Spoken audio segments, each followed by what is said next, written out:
1963 കാസർഗോഡ് സമസ്തയുടെ സമ്മേളനം നടന്നു. ആ സമ്മേളനത്തിൽ വെച്ച് സമസ്ത കേരള ജമിയത്തുൽ ഉലമ അംഗീകരിച്ച പതാകയാണ് ആ പതാക ഇന്നലെ മഹാനായ സുൽത്താനുൽ ഉലമ ഉസ്താദ് അവറുകൾ, ബഹുമാനപ്പെട്ട വരക്കൽ മലക്കോയ തങ്ങൾ അവറുകളുടെയും അവിടുത്തെ ഉപ്പാപ്പയുടെയും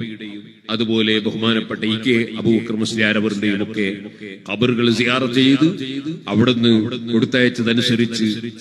ഇന്ന് മലപ്പുറം ജില്ലയിൽ സമസ്തയുടെ ആദ്യത്തെ ജനറൽ സെക്രട്ടറിയായ ബഹുമാനപ്പെട്ട പാങ്ങിൽ അഹമ്മദ് മുസ്ലിയാർ അവറുകളുടെയും